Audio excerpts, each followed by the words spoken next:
ദൈവത്തിന് സ്തോത്രം. കാനക്കോട് ടവർ മിനിസ്ട്രീസിൻ്റെ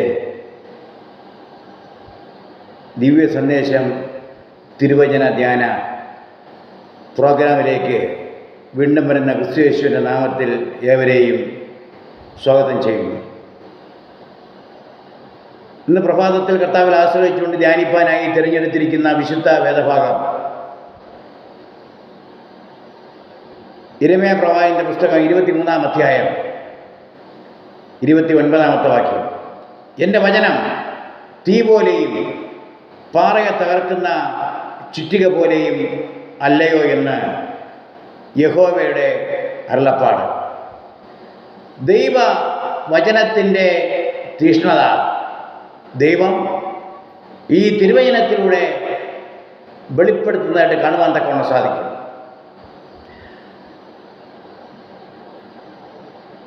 യിരെമ്യാ പ്രവാചകനെ ദൈവം തൻ്റെ ശുശ്രൂഷയ്ക്കായി തിരഞ്ഞെടുക്കുമ്പോൾ ദൈവം അരുളി ചെയ്യുന്നത്, നീ ജനിക്കുന്നതിനും മുമ്പേ നിന്നെ അറിയുകയും വിശുദ്ധീകരിക്കുകയും നിയമിക്കുകയും ചെയ്തു എന്നുള്ളതാണ്. ദൈവം ഒരു വ്യക്തിയെ കുറിച്ച് ദൈവത്തിൻ്റെ ആലോചന അത് ദൈവം നിവർത്തിക്കുവാൻ എപ്പോഴും ആഗ്രഹിക്കുന്നു. ഇവിടെ യിരെമ്യാവിനെ കുറിച്ച് പറയുന്നത്, നീ ജനിക്കുന്നതിനും മുമ്പേ നിന്നെ അറിയുകയും എന്ന് വെച്ചാൽ ദൈവം അറിയുക എന്ന് പറഞ്ഞാൽ ദൈവം അംഗീകരിച്ചു കഴിഞ്ഞു. രണ്ടാമതായി വിശുദ്ധീകരിക്കുകയും ദൈവം അവിടെ വേർതിരിച്ചു കഴിഞ്ഞു. മൂന്നാമതായി നിയമിക്കുകയും ദൈവിക നിയോഗത്തിനായി ദൈവം നിയോഗിച്ചു.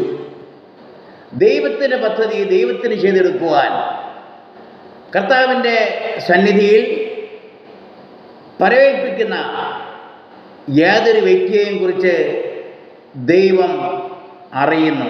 അതാണ് അവിടെ പറയുന്നത്, നീ ജനിക്കുന്നതിന് മുമ്പേ നിന്നെ അറിയുകയും. പ്രിയ ദൈവങ്ങളെ, ഇന്ന് പ്രഭാതത്തിൽ നമ്മെ അറിയുന്ന ദൈവം എന്ന് പറയുവാൻ കാരണം, ദൈവം നാം ജനിക്കുന്നതിന് മുമ്പേ നമ്മെ അറിയുന്നത് കൊണ്ട്. നമ്മെ ഉരുവാക്കുന്ന ദൈവം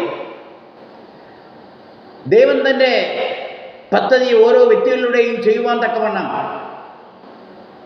ദൈവം ആഗ്രഹിക്കുമ്പോൾ ആ ദൈവിക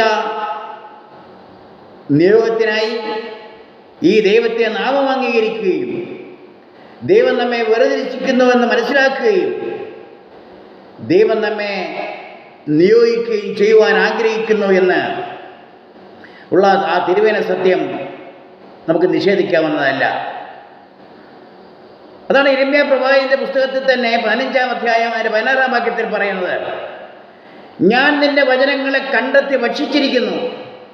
ഒന്നാമതായി പ്രവാചകൻ പറയുന്നത്, ഞാൻ നിന്റെ വചനങ്ങളെ കണ്ടെത്തി ഭക്ഷിച്ചിരിക്കുന്നു. തൻ്റെ ജീവിതത്തിൽ തൻ്റെ ജീവൻ നിലനിർത്തുവാൻ മനുഷ്യൻ ഈ ലോകപ്രകാരം ആഹാരം ഭക്ഷിക്കുന്നു, ജലം പാനം ചെയ്യുന്നു. എന്നാൽ ഇവിടെ യിരെമ്യാ പ്രവാചകൻ പറയുന്നത്, ഞാൻ നിന്റെ വചനങ്ങളെ കണ്ടെത്തി ഭക്ഷിച്ചിരിക്കുന്നു. ഈ ദൈവവചനത്തെ കണ്ടെത്തുവാനും അത് ഭക്ഷിക്കുവാനും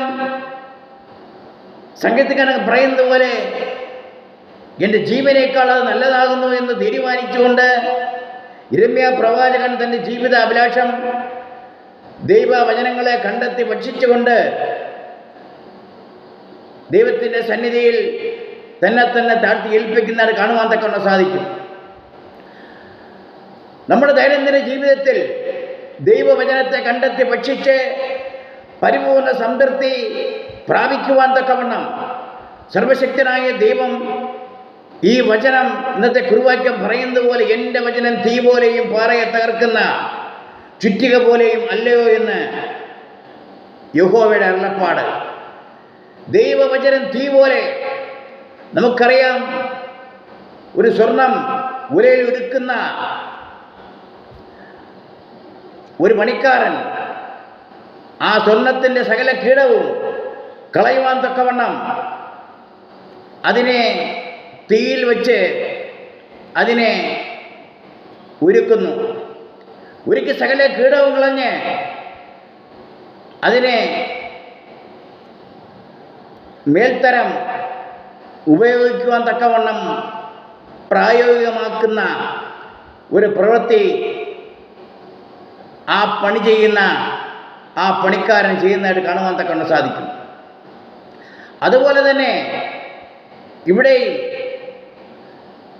എൻ്റെ വചനം തീ പോലെയും, ഈ വചനത്തിൽ ആശ്രയിക്കുന്ന തൻ്റെ മക്കൾക്ക് ആ തീയുടെ ശുശ്രൂഷ ഏത് പ്രതിസന്ധിയുടെ നടുവിലും നമ്മുടെ ജീവിതത്തിൽ കടന്നു വരുന്ന ഓരോ കഷ്ടതയുടെയും പ്രതികൂലത്തിൻ്റെയും നടുവിൽ ദൈവവചനം തീ പോലെ എന്ന് പറയുമ്പോൾ തന്നെ നാം മനസ്സിലാക്കണം, അത് സകല കീടത്തെയും കളയുവാൻ, സകല പ്രതികൂലത്തെയും പരിശുദ്ധാത്മാവിൻ്റെ ശക്തിയാൽ നീക്കം ചെയ്യുവാൻ ഈ വചനം മതിയായത് ആണ്. എൻ്റെ വചനം തീ പോലെയും പാറയെ തകർക്കുന്ന ചുറ്റിക പോലെയും അല്ലയോ? നമുക്കറിയാം പാറയെ തകർക്കുന്ന ചുറ്റികയുടെ ഒരു ഉപയോഗം.